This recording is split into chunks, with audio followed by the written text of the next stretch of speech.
Innallaha wa malaikatahu yusholluna 'alan nabi ya ayyuhalladzina amanu shollu 'alaihi wa sallimu taslima. Wa qala aidan wa ma arsalnaka illa rahmatan lil 'alamin. Wa qala aidan wa ma arsalnaka illa kafatan lin-nas. Shadaqallahul 'azim wa shadaqa rasulun nabiyil karim wa nafa'ana dzalika minasyahidin wa syakirin walhamdulillahi rabbil alamin.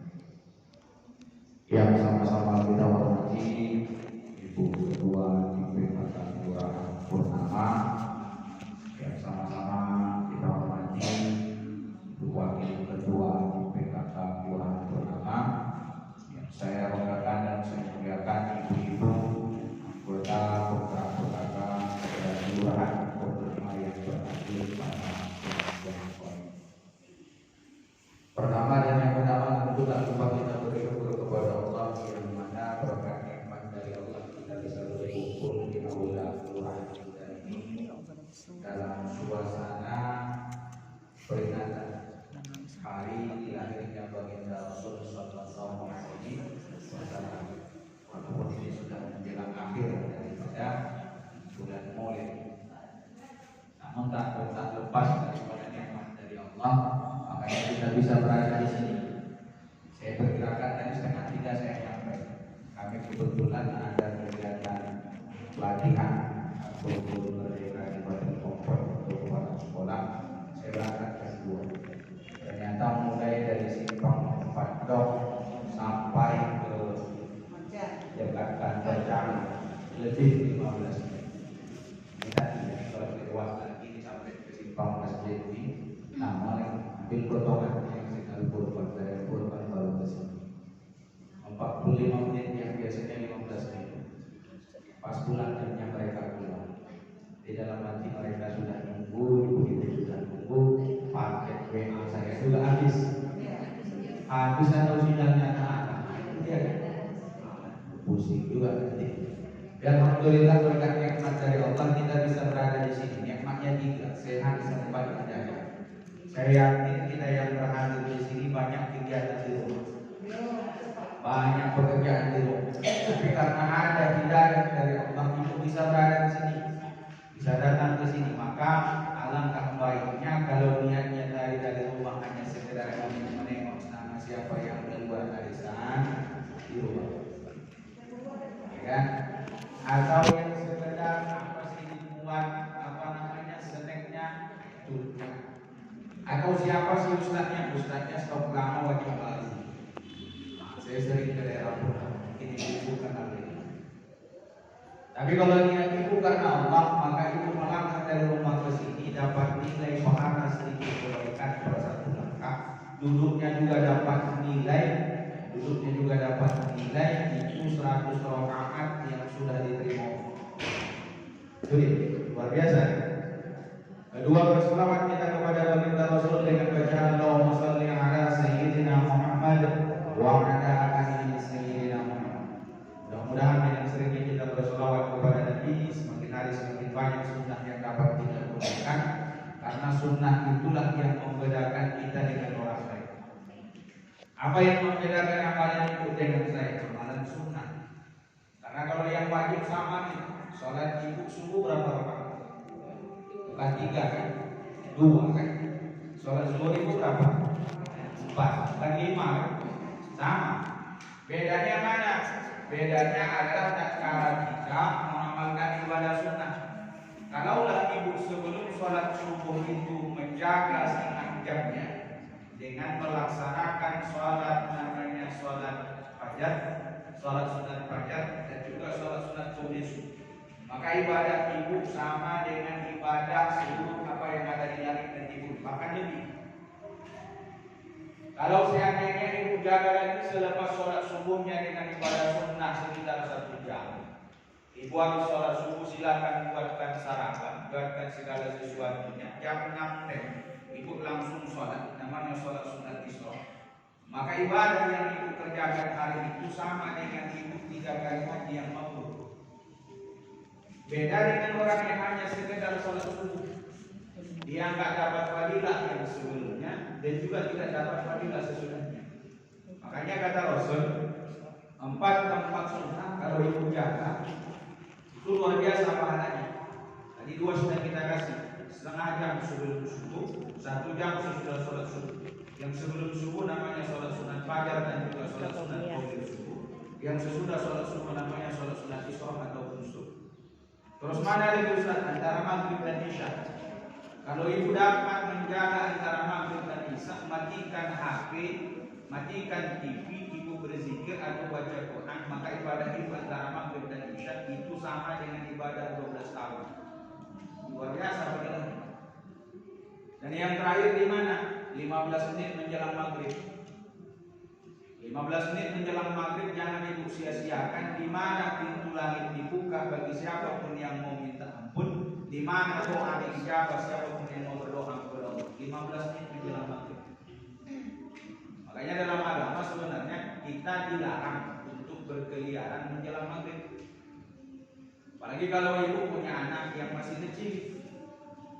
Karena syaitan itu sangat suka dengan anak-anak yang ditinggal oleh emaknya menjelang maghrib.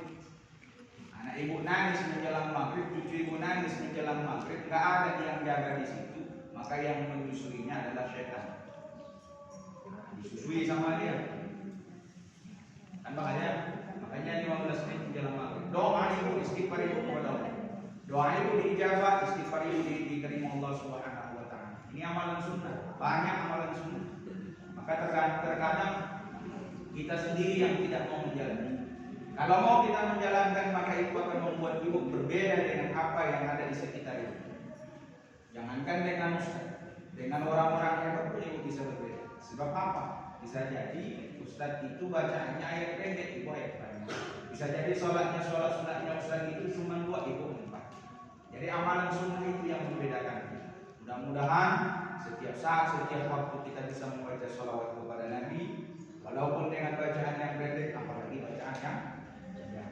Karena ada sholawat yang pendek, namanya sholawat Jibril. Apa nggak? Apa nggak? Sholawat Jibril apa? Namanya dia apa sholawat Jibril? Apa sholawat Jibril? Sholawat Jibril itu sallallahu alaihi Muhammad sallallahu alaihi wasallam. Itu sholawat Jibril. Ibu kalau baca sholawat luar biasa. 1 sholawat yang ibu baca, ibu diberikan Allah 10 kebaikan, diampunkan 10 dosanya, dinaikkan pangkatnya 10 kali lipat. Ibu tanya orang berapa kali naik pangkat sehari? Naik pangkat gak setiap hari? Enggak.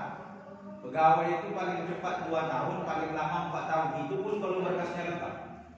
Kalau berkasnya nggak lengkap suruh aja lengkapin. Kita umat Nabi cukup baca selawat sekali 10 kali kita naik pangkat. Banyak fadilah selawat itu, perbanyak baca selawat. Tergantung ibu mau baca yang mana. Cuman kalau ditanya mana yang paling afdal Ustaz membaca selawat, ada namanya selawat yang hukumnya wajib dan sunnah dibaca. Jadi kita bacakan di awal mukadimah, Allah memberikan selawat kepada Nabi dan malaikatnya. Allah dan malaikat memberikan selawat kepada Nabi, maka orang-orang yang beriman juga harus berselawat kepada Nabi, maka hukumnya ada wajib.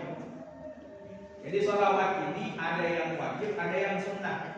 Kalau ibu baca wajib dan sunnahnya, maka fadilahnya luar biasa. Kalau ibu baca sunnah saja tanpa wajib, maka ibu bukan umat Muhammad 24 kali. Kalau ibu baca wajib, insya Allah ibu sunnahnya pun walaupun tinggal, tetap ibu umat Muhammad 24 kali. Berapa kali sholawat yang wajib dibaca umat Muhammad setiap hari? 9 kali. Nggak boleh kurang. Mana dia? Subuh sekali, zuhur 2 kali, asar 2 kali, maghrib 2 kali, isya 2 kali. Gak bisa kurang. Karena dengan namanya lah, dengan sholawat itu ibadah ibu sah. Karena dengan mengucap sholawat kepada Nabi, ibadah ibu sempurna. Namanya sholawat Ibrahim. Dibaca 1 di subuh, 2 di zuhur, 2 di asar, 2 di maghrib, 2 di isya. Mana dia? Allahumma sholli ala sayyidina Muhammad sampai bilang ala innaka hamidum majid. Wajib 9 kali. Apalagi kalau ibu punya orang tua yang sudah meninggal. Kalau kurang sholawat ibu 9 kali, anak durhaka. Anak durhaka. Sudah meninggal orang tua, sudah yatim, sudah piatu, sudah yatim piatu. Ada yang yatim tapi belum piatu, ada yang piatu tapi belum yatim. Yang jelas sudah ada orang tua yang sudah di luar. Kalau ibu sholawatnya kurang 9 kali sehari semalam, anak durhaka. Mana yang sholawat 9 kali? Subuh, zuhur, asar, maghrib, isya. Sholat ibu kurang 5 waktu sehari semalam tanpa ada darurat, maka ibu anak durhaka. Luar biasa. Tidak hanya sekedar kepada Nabi, kepada orang tua pun yang apalagi kalau ibu yang posisinya dua-duanya sudah pergi, luar biasa nanti durhakanya. Maka perbanyak membaca salawat. Sunnahnya kapan? Terserah. Cuman kalau bisa mau tidur, ibu setiap mau tidur baca salawat Ibrahim.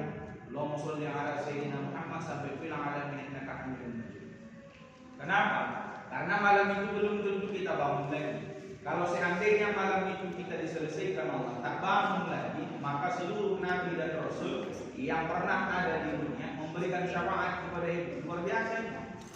Adam kasih syafaat, Nuh kasih syafaat, Ibrahim, semua nabi dan rasul kasih syafaat kepada ibu. Tidak hanya Nabi Muhammad. Jadi mudah-mudahan dengan sering kita membaca salawat kita dapat mengamalkan sunnah dan semakin mencintai Nabi Muhammad SAW. Amin ya rabbal alamin. Ibu-ibu sedang jamaah yang dirahmati Allah Subhanahu wa taala. Hari ini kita peringatan Maulid. Saya mau bertanya, ini maulid atau mulut? Maulid. Apa bedanya Maulid Nabi dengan Maulud Nabi? Mulut.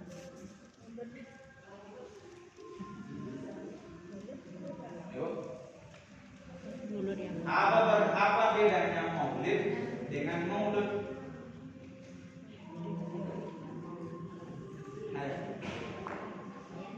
Coba cek di apa ya?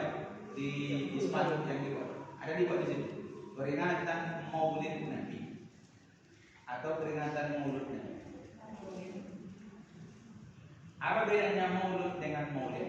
Kalau Maulud itu memperingati bahasanya itu tadi yang sesudah besarnya.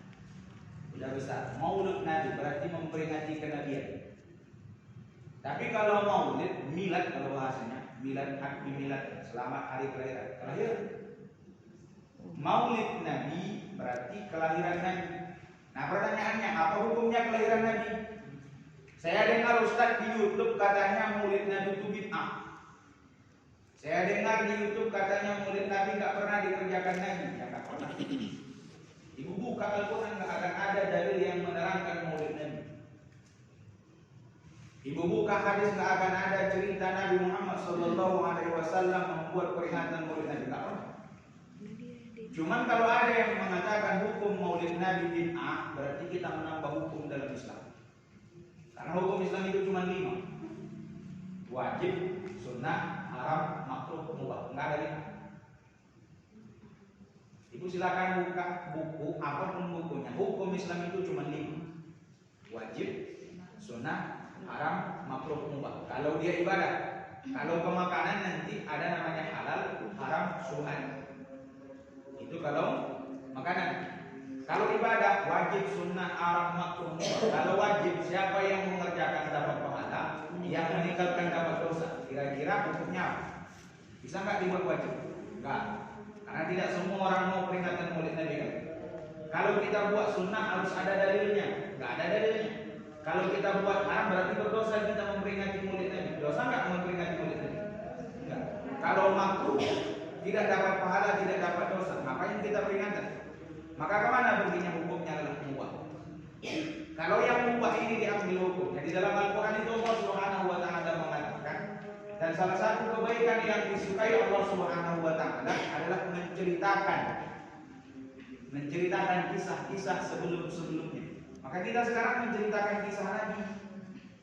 Bagaimana Nabi lahir, bagaimana Nabi hidup, bagaimana Nabi berdakwah. Maka hukumnya apa? Boleh. Nah, pertanyaannya, sebelum kita lanjut, tunggu azan dulu. Tunggu azan selesai.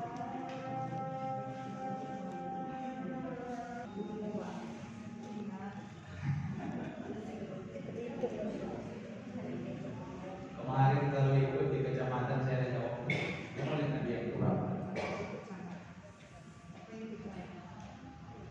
Maulid Nabi yang ke-1497, bukan 40 Kenapa bukan 44? Karena 44 itu adalah berpindahnya Nabi dari kota Mekah menuju Madinah. Jadi kalau ada pertanyaan, ini Maulid Nabi yang keberapa? Kan ulang tahun Nabi. Ulang tahun Nabi yang keberapa? Ulang tahun Nabi yang ke-1497. 1444 ditambah 53, sebab umur Nabi 53 tahun dari Mekah berpindah ke Madinah. Ibu dan jamaah yang dirahmati Allah Subhanahu wa taala. Terus bagaimana kisah kelahirannya? Kata Rasulullah sallallahu alaihi wasallam, Allah Subhanahu wa taala pernah memberikan kepadanya hadis kudus. Apa hadis kudusnya? Laulaka ya Muhammad ma khalaqtas samawati wal ardh. Kalau bukan karena engkau Muhammad, saya tidak ciptakan langit dan bumi beserta dengan isinya. Jadi sebelum ada langit dan bumi, Rasul itu sudah ada. Cuman bentuknya namanya Nur. Nur Muhammad. Maka tatkala Nabi Adam alaihissalam diciptakan Allah Subhanahu wa taala, ditiupkan ruh kepada Nabi Adam, maka Nur Muhammad itu diletakkan di tulang sulbi belakang Nabi Adam. Setelah diletakkan di tulang sulbi belakang Nabi Adam, kemana Nabi Adam berjalan, malaikat banyak di belakang.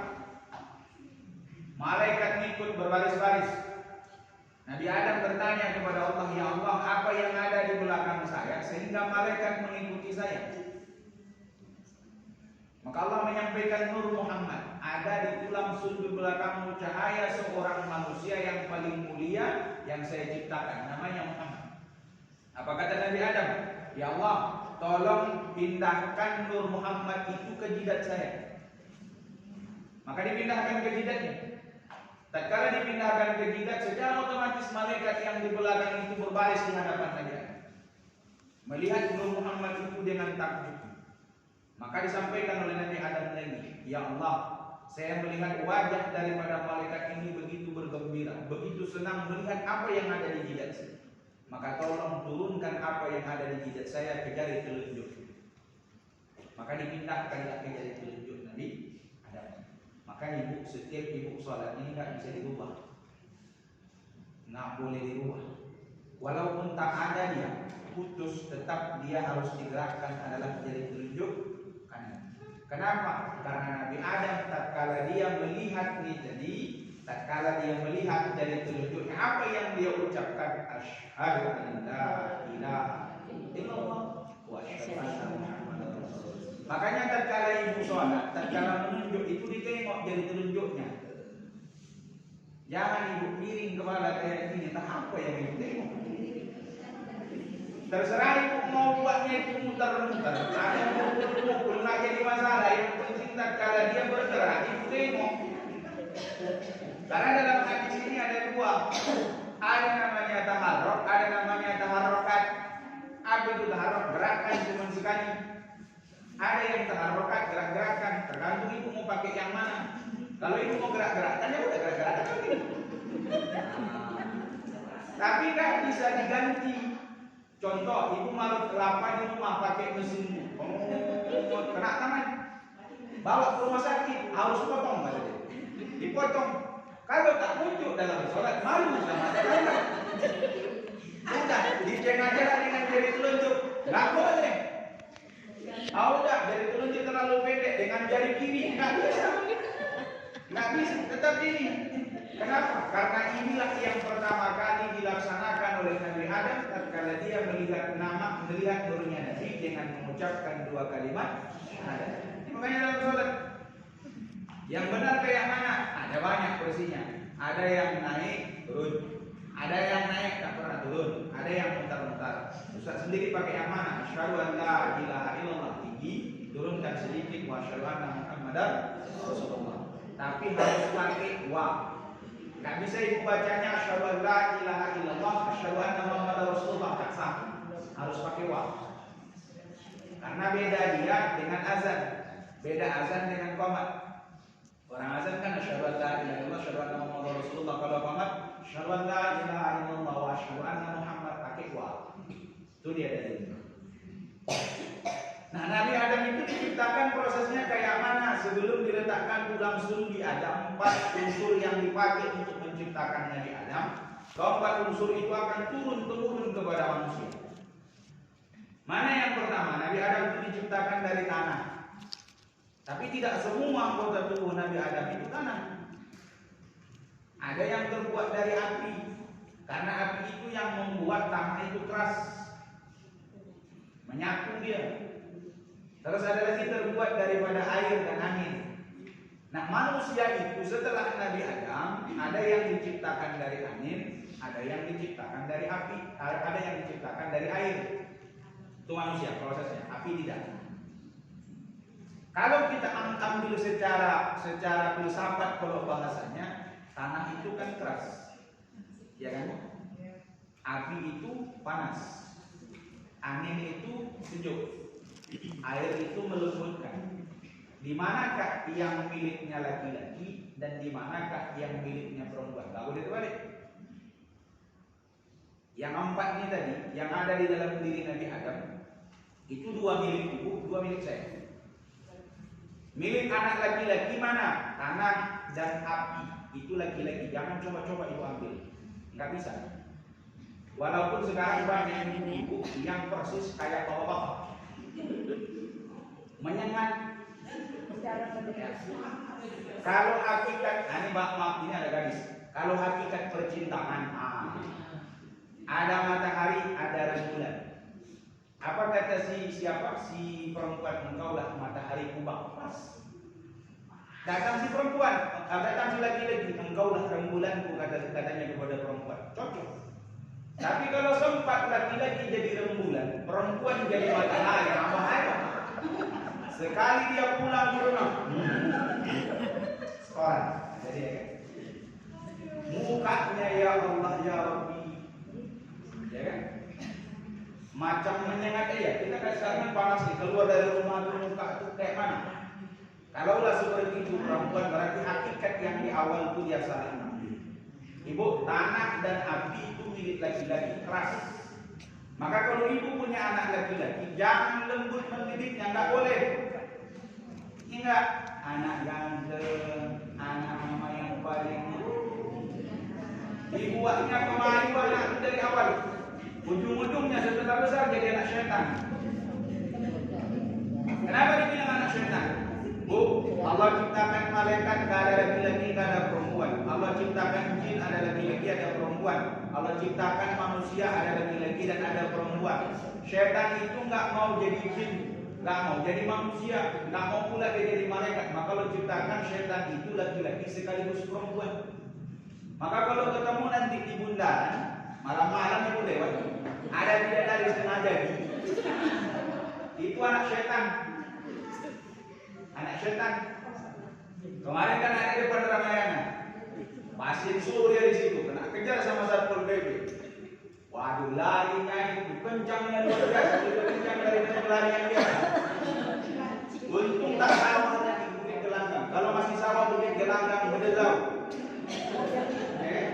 Dikejar sama Satpol PP. Kalau ada laki-laki yang kepengen perempuan, anak syaitan. Kalau ada perempuan yang kepengen jadi laki-laki, itu juga sama, anak syaitan. Sebab syaitan itu laki-laki sekaligus perempuan. Jadi dididiknya anaknya lembut-lembut dari kecil, nggak bisa. Kenapa? Hakikatnya laki-laki itu harus keras ibu didik. Sama, kalau didik anak perempuan harus lembut, jangan keras. Sebab perempuan itu kalau dikerasi dia nangis, pasti dia nangis. Cuman ada bedanya.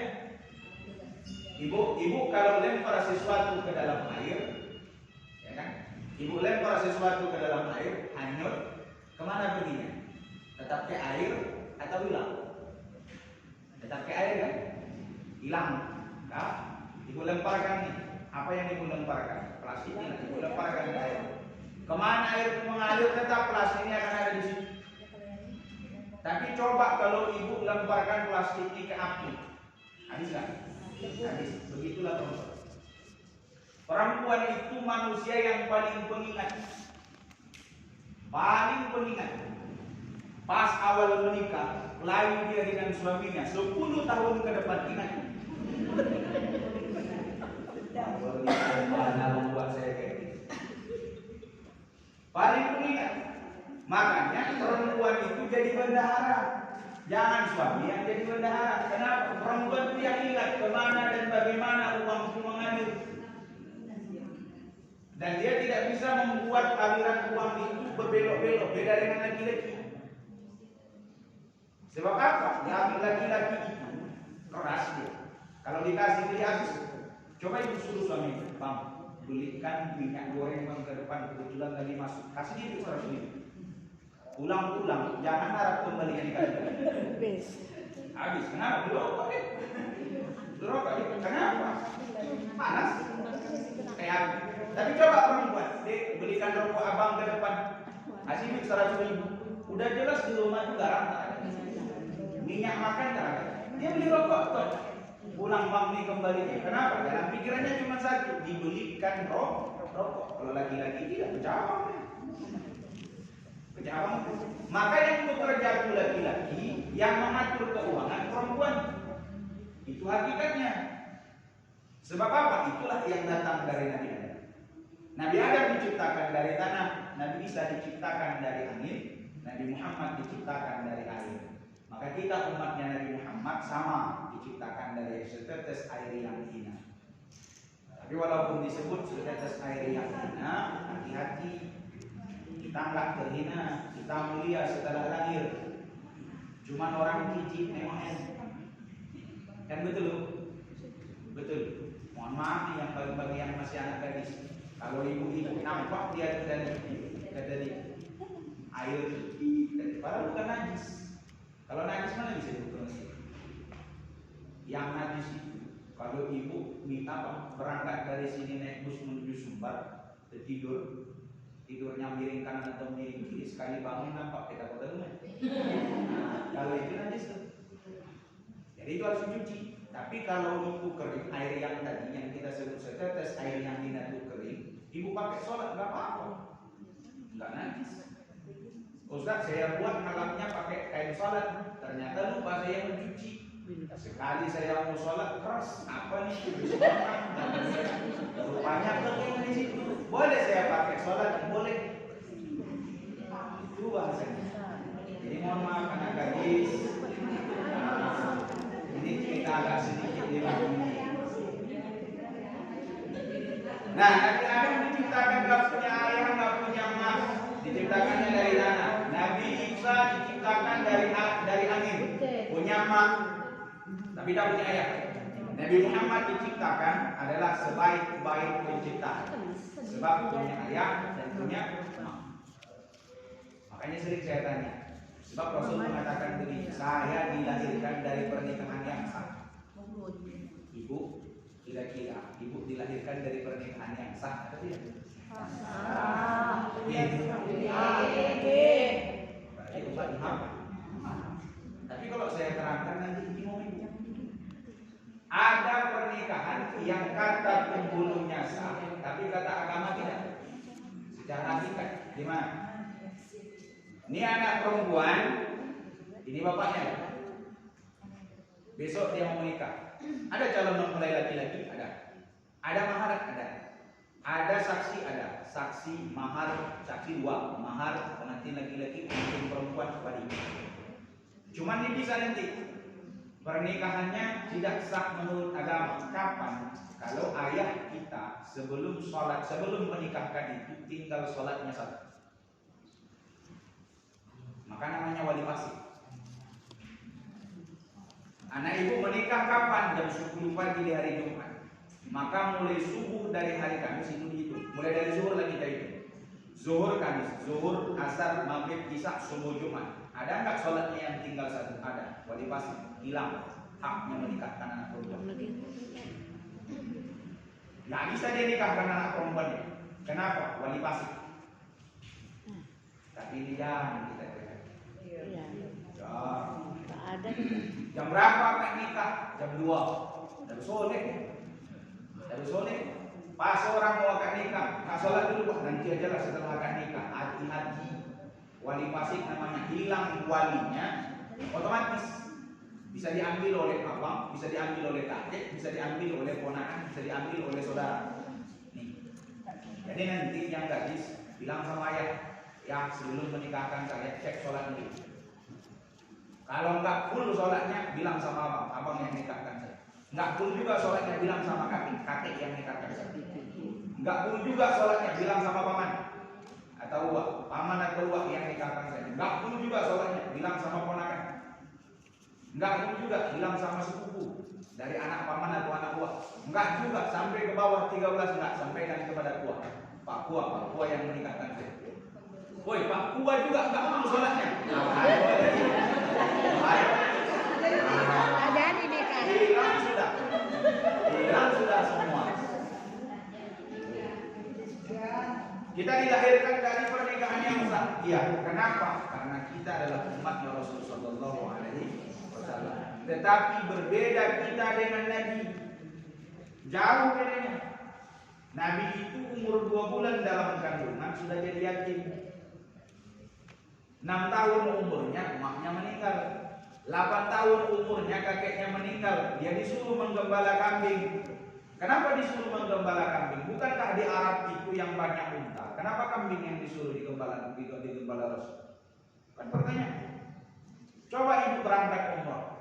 Mana yang lebih banyak ketemu? Ibu dibawa kemana kalau ada wisata religi dari umrah? Ke peternakan unta, bukan ke peternakan kambing. Saya bawa jamaah saya umrah, saya bilang, Bu, kita mau ke peternakan kambing. Ngapain Ustaz? Di bumi banyak kambing kan tadi itu. Tapi kalau saya bilang kita ke peternakan unta, ayo. Di sana banyak unta, bukan kambing. Tapi kenapa Rasul itu umur 8 tahun dibuat menggembala kambing? Karena begitulah hakikat nanti yang akan ditemui oleh Rasul. Ibu punya kambing, ibu suruh dia di depan, ditinggalkan ibu. Ibu suruh dia di belakang. Ibu pergi dia singgah. Ibu ikat ayahnya, emaknya pergi. Ibu ikat emaknya, ayahnya mencari betina. Ibu ikat ayah dan emaknya, anak yang melalat. Harus ikat semuanya. Itulah kambing dan butuh kesabaran. Tanya orang yang melihara kambing, butuh kesabaran melihara kambing. Begitulah Nabi. Dia akan menemui umatnya itu ada yang istrinya beriman, suaminya tidak. Ada yang suaminya beriman, istrinya tidak. Ada yang anaknya beriman, orang tuanya tidak. Salah satu contoh, orang tuanya tidak beriman, anaknya beriman. Namanya Ikrimah. Ikrimah bin Abu Jahal. Abu Jahal itu namanya Umar bin Hisam, bukan paman Nabi. Jangan salah, Abu Jahal bukan paman Nabi, dia musuh Nabi. Yang paman Nabi itu namanya Abu Lahab. Abu itu ayah, Lahab itu gosong. Jadi kalau bahasa rumahnya, paman Nabi itu ayah gosong. Nah, musuhnya itu ayah bodoh. Gitu ya. Ya.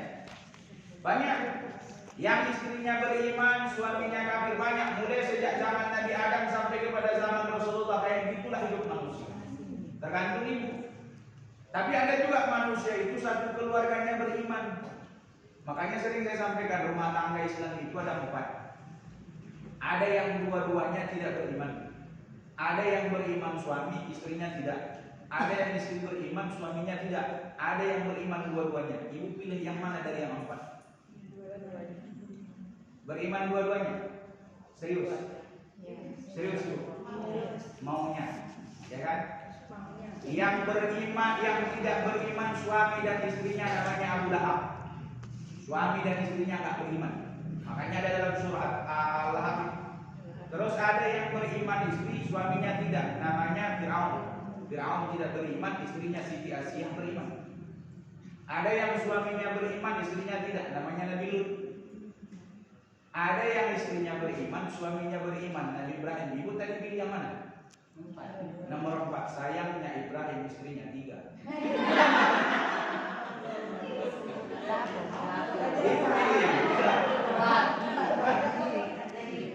Tapi kan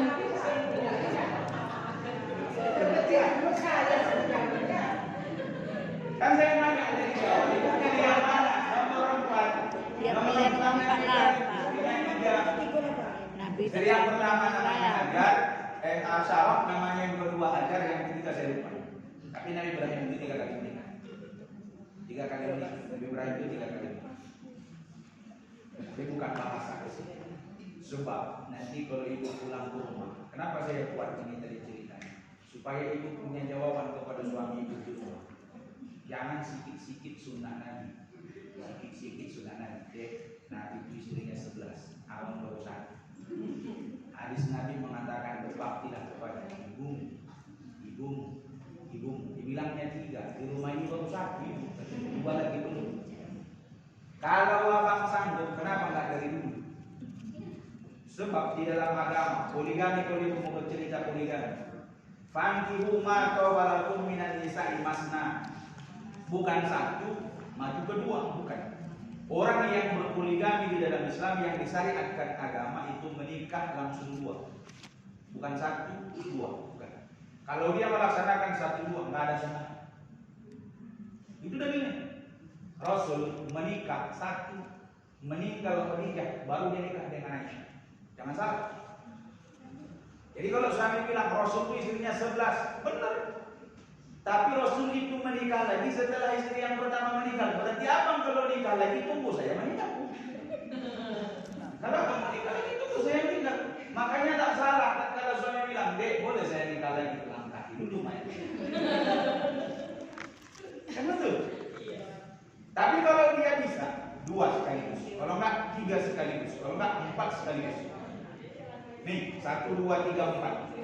Yang ada di bawah 1, 2, 3, 4. Datang lagi. 4-4-nya jadi istri saya. Sekaligus, mau nggak 4? Mau, boleh dalam agama. Tapi yang kelimanya, ceraikan 1 dulu dari yang 4. Mau yang ke-6-nya, ceraikan 1 dulu dari yang 4. Tetap 4, tapi sekaligus menikahnya. Bukan hari ini dia nikah dengan ini, besok dia minta nikah lagi. Bukan itu syariat agama. Ya. Jadi kalau dia beriman laki-laki, beriman perempuan Nabi Ibrahim, kita cerita tadi sedikit supaya ibu pulang ke rumah dapat alasan. Nah, besok kalau dia ngomong, saya dibilang Ustaz Salahuddin bang, langkah ini lumayan saya. Sebab Nabi setelah meninggal Khadijah baru dia menikah lagi. Karena abang sudah punya saya. Sebelum saya menikah, jangan coba-coba mengatakan sunnah Nabi karena tidak ada. Kita lanjut. Umur 10 tahun masih kembali, 12 tahun jadi pedagang. Ya kan? 20 tahun mulai berniaga. Ya berniaga, sudah mulai dia mempunyai modal sendiri. 12 tahun masih punya orang, 20 tahun modal sendiri. 25 tahun sudah jadi bos. Ya, 40 tahun menjadi manusia yang paling hebat, yang paling mulia. 63 tahun selesai cerita mulainya. Ibu, pertanyaannya, dari rentetan tadi cerita, adakah yang ibu alami atau tidak? Kita umur 6 tahun baru BK, ya kan? 12 tahun itu masih SD. 18 tahun tamat SMA. 25 tahun tamat kuliah kalau nggak DO. Kalau DO tak jadi. Ada yang sampai 7 tahun belum juga selesai. Kenapa? Skripsi selalu salah. Saya 6 tahun sampai marah saya sama dosen bimbing. Kawan saya dah lulus semua, saya enggak. Terakhir di sidang apa kata dia? Mau ganti judul atau ganti rubah isi? Rubah judul atau rubah isi? Dijebaknya. Saya bilang saya rubah judul aja. Kenapa katanya? Enggak apa-apa sih. Udah. Kasihnya skripsi, saya coret begini, saya rubah judul, dah selesai. Nah bisa tidak harus lulus. Datang kawan saya, Ustaz lulus. Kenapa? Dia minta rubah isi atau rubah judul. Saya bilang rubah judul. Belum kata dia. Kami banyak yang tak lulus. 6 tahun baru selesai. Karena kami mengambilnya jurusannya berbeda, jurusan yang agak sedikit daripada melenceng dari yang asli. Ini adik-adik juga sama. Besok di sidang. Tapi kalau mau asli, cepat lulus, kayak yang di TikTok itu. Nah, sekali dia buka lembaran pertama 100.000, lembaran yang kedua 200.000, lembaran ketiga 500.000.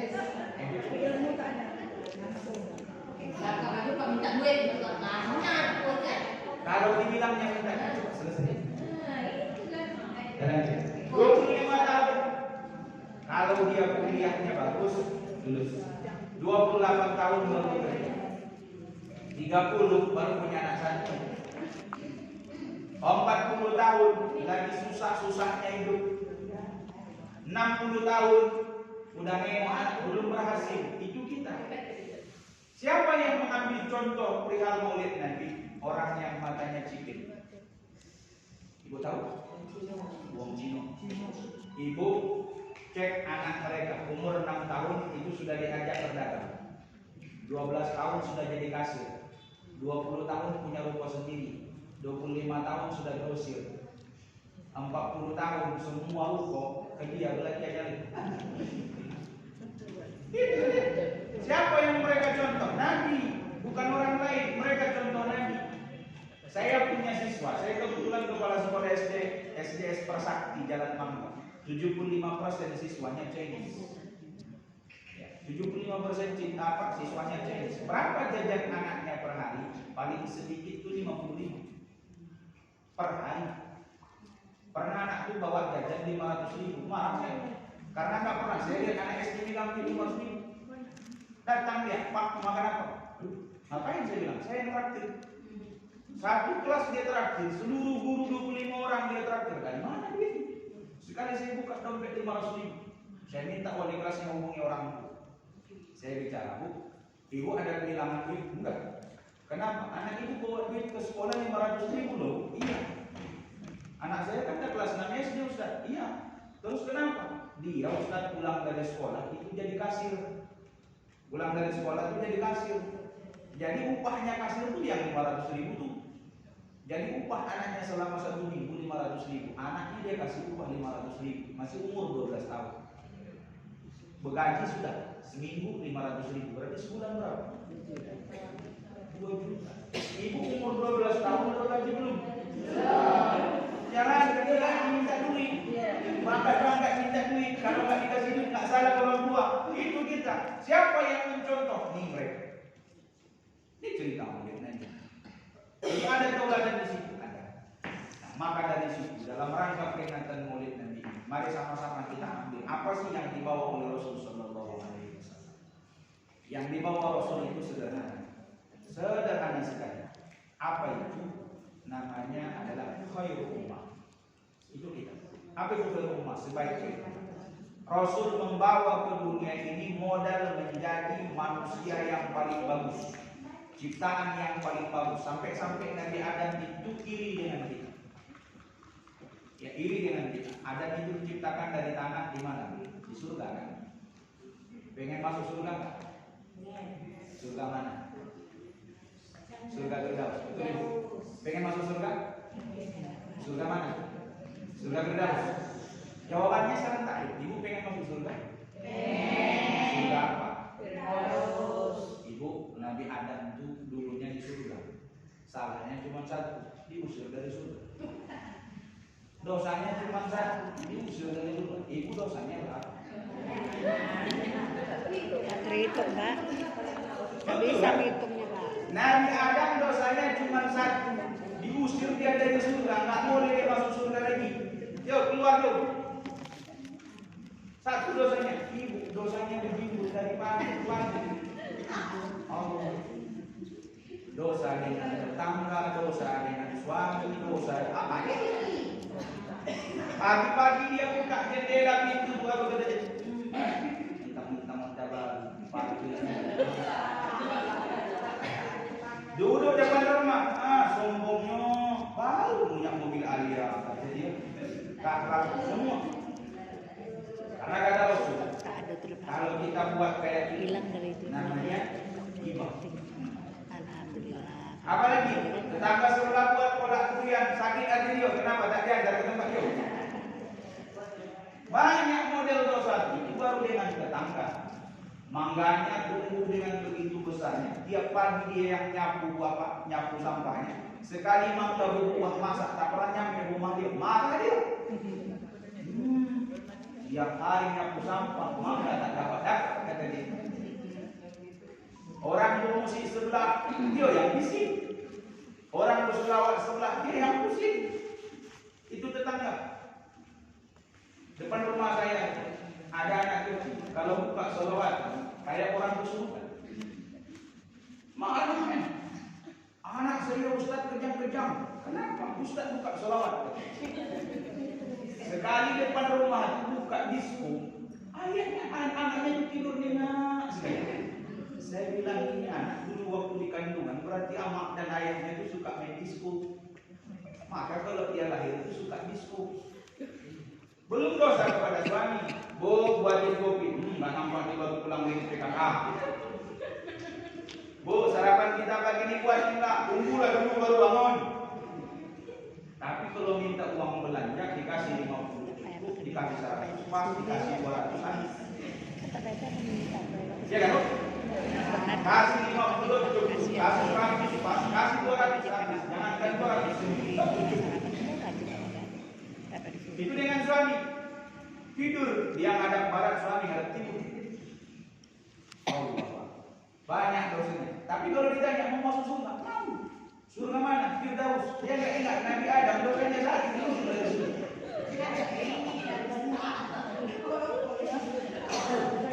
Maka mana yang membuat ibu kita masuk surga? Inilah dia. Kuntum khairu ummah.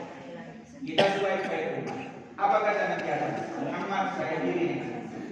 Kenapa Tuhan kakek nenek moyang kami? Saya punya dosa satu, diusir saya dari surga. Umat dosanya seberapa banyak pun, selagi dia bertaubat sebelum kematiannya, dia tetap akan diampuni Allah Subhanahu wa Ta'ala. Berapa banyak pun dosa itu? Seberapa banyak? Makanya laksanakan tazkiyatun nafs. Apa itu? Minta ampun kepada Allah, minta maaf kepada manusia. Hari ini ibu datang. Sudah berapa lama ibu PKK? Ada yang 5 tahun? Ada yang 10? Maka mulai ibu berkenalan di PKK Purnama sampai hari ini, nanti setelah ibu salaman, selesailah dosa ibu di antara ibu. Tinggal istighfar nanti kepada Allah. Kalau itu selesai, nanti sore kita dipanggil Allah. Dosa ibu seumur hidup habis, masuk ke dalam surga. Surga mana? Surga.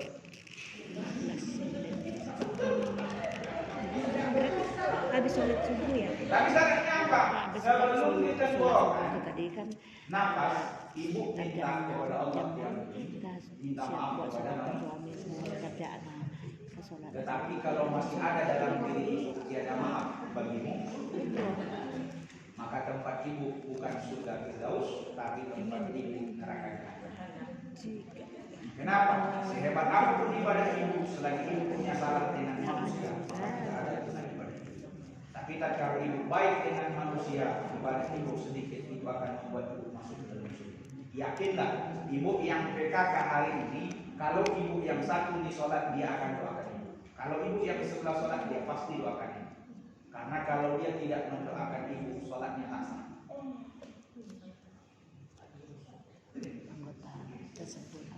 Betul. Ibu yang berada di sini jangan ada yang sakit hati, dengan di luar jangan ada yang sakit hati. Kenapa? Bisa jadi tetangga itulah yang akan membuat ibu masuk ke dalam surga. Sebab setiap dia sholat dia pasti mendoakan ibu. Kalau dia nggak doakan sholatnya, mana dia? Assalamualaikum warahmatullahi wabarakatuh. Doa keselamatan bagi kalian dunia dan akhirat beserta dengan berkah dan rahmat Allah di hari yang sebelah kanan. Ibu tetangga sebelah mana? Kanan. Kalau ibu tetangga sebelah kanan bersyukur, kenapa? Mengucap salam itu wajibnya ke kanan. Kalau mengucap salam ke kiri, sunnah. Makanya jangan heran, banyak mak-mak, banyak bapak-bapak, dan kalau dia sholat sekali dia mau salam ke kiri nampak musuh bebuyutan, tak jadi muka balik. Kenapa? Musuh bebuyutan. Terus yang kedua, ya, apalagi yang kita laksanakan? Kerjakan perintahnya, tunaikan sunnah. Ibu istighfar kepada Allah, terus siapa lagi?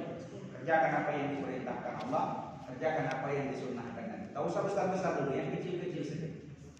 Yang kecil-kecil saja. Contoh, ini ilmunya. Ibu pulang nanti ke rumah, segala yang gantung-gantung itu lepaskan dari gantungan, tempatkan di tempat yang kotor, tempatkan di tempat yang bersih. Itu sunnah. Ibu pulang ke rumah, cek di kamar, ada pakaian gantung, ada. Di kamar sebelah ada, ambil. Kenapa? Karena kata Rasul, tidak diperkenankan di rumah seorang muslim menjelang maghrib sampai subuh pakaian tergantung. Sebab apa? Kalau di rumah ibu banyak pakaian bergantung, maka di rumah ibu banyak beranak pinak syaitan. Maka pulang nanti ke rumah, kalau pakaian itu masih bagus, masukkan dalam lemari. Kalau basah, Kalau kotor, kalau basah ibu jemurnya di luar, jangan di dalam. di luar hujan, kemana dijemur? Bapak nih. Kalau di luar hujan Pak, itu dia main dalam rumah. Itu Jangan gimana dalam tuh? rumah. Posisinya di dalam rumah itu bisa nggak agak di terasnya dibuat? Jangan dalam rumah. Di luar. Nggak ada terasnya. Ada Pak. Kalau kemarin ada. Kalau basah nggak mungkin loh. Kalau basah kok. Kalau basah, berarti kan ada turunnya. Kami gimana?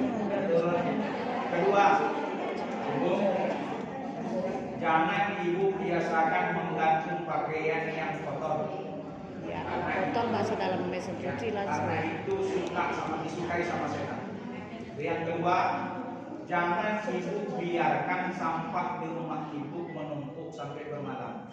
Kalau ada sampah di rumah ibu menjelang maghrib, ibu susun letak di luar. Itu sunnah kecil dalam rumah. Di luar rumah, kalau ibu mau gunting kuku mulai dari sini selesai di sini. Ini bergilir. Nanti ini terakhir. Terus terakhir. Kalau kanan, kalau tangan, kalau kaki dari kelingking kanan ke kelingking kiri. Itu sunnahnya. Kalau gosok gigi 3 kali kanan, 3 kali kiri. Sunnahnya kecil-kecil aja dulu. Nah kalau ibu mau sunnah yang agak berat sedikit, mana dia? Laki-laki. Laki-laki kalau yang namanya bulu itu dicukur, kalau perempuan dicabut. Itu agak berat.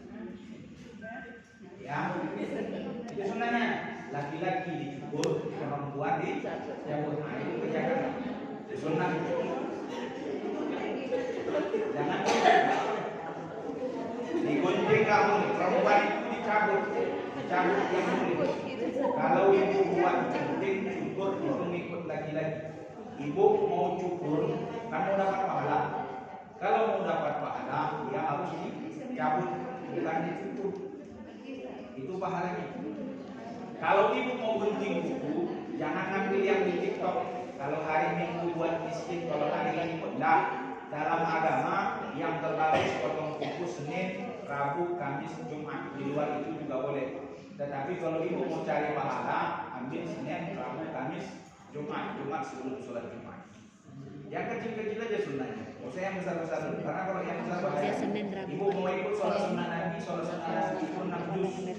Ibu jangan 6 juz. Tiap hari kita kerikul. Ya kan? Oh saya mau ikut kurbannya Nabi, kurban Nabi 200 ekor per tahun. Ibu jangankan 200 ekor. 1 ekor sapi itu TK. Betul nggak? TK orang. Rasul 1 tahun kurban itu 200 ekor kambing. Nggak bisa dipilih yang kecil-kecil. Mudah-mudahan ke depan semakin hari semakin banyak yang kita laksanakan. Dan mudah-mudahan ke depan PKK kita semakin ramai, semakin kompak. Jadi pesan saya pulang dari sini salaman dulu, jangan ada yang pulang dulu sebelum salaman karena kita menjadi umat yang terbaik. Habis itu ibu beristighfar kepada Allah, manfaatkan yang manfaat waktu tadi 1 jam antara maghrib dan isya, setengah jam menjelang subuh, 1 jam setelah subuh, seperempat jam atau 15 menit menjelang maghrib. Amalkan yang manfaat ini, insya Allah seberapa banyak pun dosa ibu sebelum hari ini itu akan Allah ampuni. Karena kalau ibu ibadat di antara maghrib dan isya sama dengan ibadat 12 tahun. Kalau ibu ibadahnya setengah jam menjelang subuh sama dengan isi langit dan bumi. Kalau ibu ibadah setelah sholat subuh 1 jam sama dengan haji umroh 3 kali. Dan yang terakhir istighfar menjelang maghrib. Itu mungkin sedikit tausiah singkat kita pada sore hari ini tentang Nabi. Panjang sebenarnya kalau cerita Maulid Nabi. Cuma inilah yang dapat kami sampaikan. Mudah-mudahan penyampaian singkat ini dapat memberi ilmu kepada ibu, dapat membawa oleh-oleh untuk ibu untuk pulang dibawa pulang. Nanti amalkan dan mudah-mudahan amalkan menjadikan kita semuanya Muhammad. Amin ya Rabbal alamin.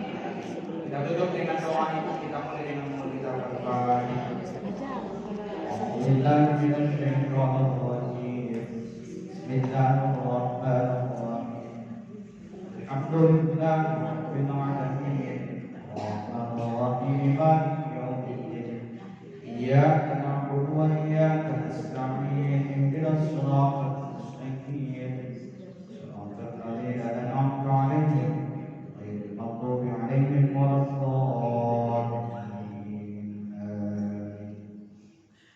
A'udzu billahi السميع العليم من الشيطان الرجيم. بسم الله الرحمن الرحيم.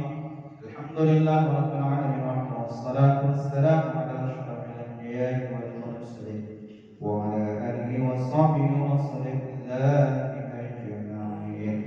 اللهم إنا نسألك بأننا نشهد أنك أنت الله لا إله إلا أنت الصمد الذي لم يلد ولم يولد ولم يكن له كفوا أحد. اللهم صل على سيدنا محمد طب القلوب ودوائها وعافية الأبدان وشفائها وكل أبصار وليها وعلى آله وصحبه وسلم. اللهم اغفر لنا ذنوبنا ولوالدينا وارحمهما كما ربونا صغارا. اللهم اغفر لنا ذنوبنا وكفر عنا سيئاتنا وتوفنا مع الأبرار. ربنا ظلمنا أنفسنا وإن لم تغفر لنا وترحمنا لنكونن من الخاسرين. ربنا آتنا في الدنيا حسنة وفي الآخرة حسنة وقنا عذاب النار. صلى الله على سيدنا محمد وعلى آله وصحبه وسلم. فلك سبحان ربك رب العزة عما يصفون وسلام على المرسلين والحمد لله رب العالمين. الله فيكم منا Dari tadi kita sudah